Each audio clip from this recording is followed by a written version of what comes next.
E a Bíblia diz que então, um vento impetuoso encheu aquele lugar onde estava todo o seu inimigo. Então começaram todos a falar em outras línguas. Eles começaram a falar em línguas estranhas, língua como de fogo. Aleluia! O Espírito do Senhor soprando aquele lugar, todos foram envolvidos da sua glória. Quando eu olho para dentro da Bíblia Sagrada, eu posso ver anos sendo normais, mas no momento do Espírito Santo, eu estou dentro daquele cenáculo, e envolvendo todos aqueles que estavam ali sentados. A vida deles não foi mais a mesma. Deus fez algo diferente. Algo aconteceu. Eles começaram a falar em línguas estranhas. O meu Espírito que desceu naquele dia ali, eu tive que depois para você nessa madrugada aqui. Olha o Espírito de Deus nasceu no crente. Vamos acreditar nisso. Levanta para cima. Faça a onda.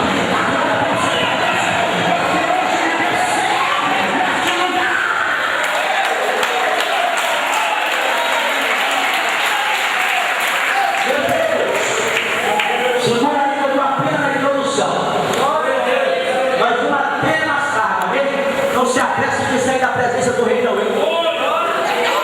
E a Bíblia diz que então, querido, amados irmãos, no momento que os discípulos receberam o batismo do Espírito Santo, de repente todos que estavam ali naquele lugar, tinha pessoas de outras nações, tinha pessoas de outros, queridos, povoados, vizinhos, começaram a questionar, dizendo: estes homens que vós veis falar em outra língua estão embriagados, isso aí não é normal. Tinha pessoas do lado fora do arraial, tinha pessoas do lado de fora do cenáculo, e todas as pessoas que viram ali aquilo acontecer diferente, homens falar em outras línguas, começaram a sapatear, começaram a rodar o mistério, começaram a ser cheios. Houve um mover espiritual, naquele lugar. A palavra mover no original, aleluia, em noruego significa se deslocar de um lugar para o outro, mexer as suas, aleluia, estrutura. A palavra mover é se mover de um lugar para o outro, ou seja, se deslocar, se mexer, alguma coisa parecida. E isto aconteceu naquele lugar. Houve um mover de Deus, e pelo fato daquele homem ser movido, está sapateando, está dando glória a Deus, está se alegrando. Aqueles que estavam visitando aquele lugar olharam e disseram assim: esse daí tão embriagado, aleluia, pode até não entender o mistério da tua vida, você pode até sapatear, plantar bananeira, ninguém pode entender, mas você pode ter certeza, está ligado no Espírito Santo. Você com certeza, querido, está dando lugar, mas aqueles que não dão lugar, em vez de se entregar, de se envolver, ficam questionando, ficam criticando. Aqueles que vão na reunião pentecostal como essa, é caminho fundo, é Bíblia, é revelação, é profecia, e começa a se levantar. É porque, querido, não faz parte do mesmo lugar que você faz.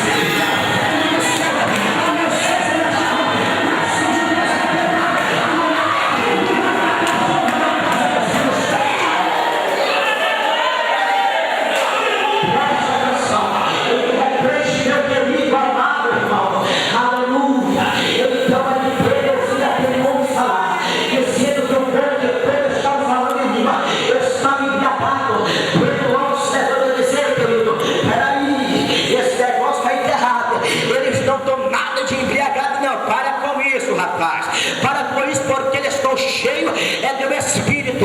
Eu te dou um motivo para te saber como eles não estão embriagados. Porque, querido, havia um costume, aleluia, naquela época, que os judeus, aleluia, os judeus eles não tomavam vinho se não fosse na hora de 10 horas ou de meio-dia. A Bíblia Sagrada diz que eles estavam na terceira hora, aleluia, do dia.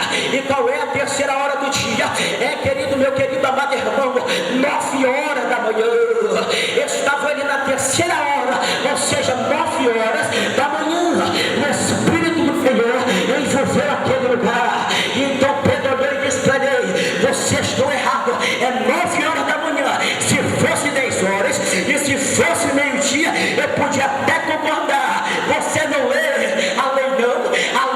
que só pode tomar vinho depois de 9 horas, ou seja, 10 horas da manhã ou meio-dia. Então não é 10 horas e não é nem meio-dia, é 9 horas. Sabe o que é isso? É poder de Deus. Isto é a questão, é o sopro do Espírito sobre toda a carne. Pedro ali, querido, abafou a voz dele. Eles queriam envergonhar o povo de Deus, eles queriam questionar contra o povo de Deus, mas Pedro ali, o homem sábio, logo quebrou as pernas dele. Aleluia. E de repente, meu querido, aquele sonho ali que recebeu a presença do Espírito Santo, a vida deles não foi mais normal, a vida deles não foi mais da mesma forma. Deus fez algo diferente na vida deles. Como assim, pregador? Aqueles que me receberam a nossa dobrada, aqueles que me foram batizados pelo Espírito Santo, aleluia. E por onde eles passavam, algo tinha que acontecer. O tema desta mensagem é o verdadeiro avivamento. A Bíblia diz que então Pedro, depois de ser envolvido pelo Espírito Santo, ter recebido uma injeção de avivamento na sua vida, a Bíblia diz que então ele se lembrou de como Deus tirou ele lá do barco aonde ele estava pescando. Para quem não sabe, Pedro era um pescador de peixe. A Bíblia diz que quando Jesus teve um encontro com ele, falou assim: ei Pedro, vem cá, porque hoje tu não será mais pescador de peixe, não, tu será pescador de homens. Aleluia. Jesus falou: tu será pescador de homens. A Bíblia Sagrada diz que Pedro se tornou crente pentecostal. Aleluia. E logo Pedro lembrou do chamado que Deus fez para ele. Qual foi o chamado? Ser pescador de alma. Então Pedro se lembrou disso. O meu Jesus me chamou para me ser pescador de alma. Então está na hora de eu botar em prática isso. Já recebi o Espírito Santo, já tomei uma injeção de avivamento. Agora sim, irmão, sai da frente, Satanás. Então a Bíblia diz que Pedro começou a elaborar uma mensagem. Pedro começou a elaborar uma pregação. Pedro não tinha teologia, Pedro não tinha conhecimento de hermenêutica, Pedro muito menos tinha estudo. Primeiro porque ele era pescador. A única coisa que ele sabia manusear era a tarrafa e então a malhadeira. Quando o Espírito Santo envolveu ele, Cristo que iria morrer, iria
Brasil. O crítico verdadeiro avivamento é diferente. Ele pode até mesmo não ter eloquência, mas quando ele pega o microfone, Deus faz, Deus age, Deus opera, Deus cura, Deus liberta. Sabe por quê, querido? Porque ele tem, querido, o Espírito Santo na vida dele. Deus não está preocupado, querido, se você sabe falar bonitinho. Eu quero dizer para você, não é paletó que prega, não é gravata que prega, não é sapato brunoso que prega, não. Deus prega você, meu filho. Só abre a tua boca e deixa Deus agir, porque quem te chamou foi ele, e quem te ungiu foi ele. Vassoura básica, meu Deus. Pedro ganhou 3.000 almas para o Senhor. E logo Deus também me faz lembrar. A Bíblia diz que após Pedro ter ganhado 3.000 almas para o Senhor, a Bíblia Sagrada diz que era de costume Pedro orar, era de costume Pedro ficar preso, era de costume Pedro todos os dias ir para a casa do Senhor. E a Bíblia diz, querido, que então na nona hora do dia Pedro foi para o templo. Qual era a nona hora do dia? Era 3 horas da tarde. 3 horas da tarde Pedro foi para o templo. E a Bíblia diz, querido, que Pedro e Tiago começaram ali a caminhar em direção do templo. E de repente Pedro, quando chega no templo, havia um coxo que desde a sua nascença era coxo. Eu quero dizer, desde a sua nascença era coxo. Ou seja, era impossível aquele coxo voltar a andar, era impossível aquele coxo se afirmar com seus próprios pés. A lavassura baixa, segura aí que é a revelação de Deus. Meu Deus, e lá vai Pedro caminhando, e de repente, querido, aquele homem ali que de costume todos os dias, 3 horas da tarde, ia para a porta do templo pedir esmola. Diga esmola, diga esmola. Então ali estava aquele coxo na porta do templo Formosa, e lá vai Pedro e Tiago, aleluia, entrando no templo. E de repente ali aquele coxo olha para Pedro, puxa de acreditando a sua mata, e olha para Pedro assim, fixa seus olhos nele e diz: ei Pedro, dá uma esmola, moço, por favor, dá-me uma esmola, dá-me um dinheirinho, aleluia. E de repente, querido, amado irmão, a Bíblia diz que Pedro, cheio do Espírito Santo, cheio do avivamento de Deus na sua vida, olhou para aquele coxo e disse: meu filho, eu não tenho esmola não, eu não tenho esmola, eu não tenho dinheiro, mas o que eu tenho eu te dou. Ele pegou na mão daquele coxo e levantou, e disse: levanta-te, anda. E aquele coxo levantou e saiu correndo, porque naquele momento o avivamento de Deus se manifestou. E a Bíblia diz que a partir daquele dia, aquele coxo andou. A vida dele mudou. E então ali, querido, o avivamento que houve naquele lugar, o cego via, coxo andava, o mundo falava, pessoas eram batizadas pelo Espírito Santo através da vida dos apóstolos. De repente um avivamento tomou aquele lugar. O que é avivamento? A palavra avivamento no Aurélio é tornar-se mais resplandecente ou tornar-se mais claro. Eu vou repetir para você. A palavra avivamento é tornar mais resplandecente ou tornar-se mais claro. O poder de Deus se tornou resplandecente naquele lugar. O poder de Deus se tornou mais claro naquele lugar. Então começou a perseguição contra o povo de Deus. Então começou a perseguição contra os discípulos. Então começou a perseguição contra os apóstolos. Aleluia. A Bíblia Sagrada diz: para promover a perseguição, Pedro se tornou o primeiro mártir. Como assim? Aleluia. Seja melhor dizendo Estevão. Estevão se tornou o primeiro mártir daquela época. A Bíblia diz que Estevão foi apedrejado. Estevão morreu. E quando Estevão morreu, querido, os discípulos começaram a se espalhar, os apóstolos começaram a se espalhar, começaram a pregar em outros lugares, começaram a pregar em outros povoados, começaram a pregar em outra nação. E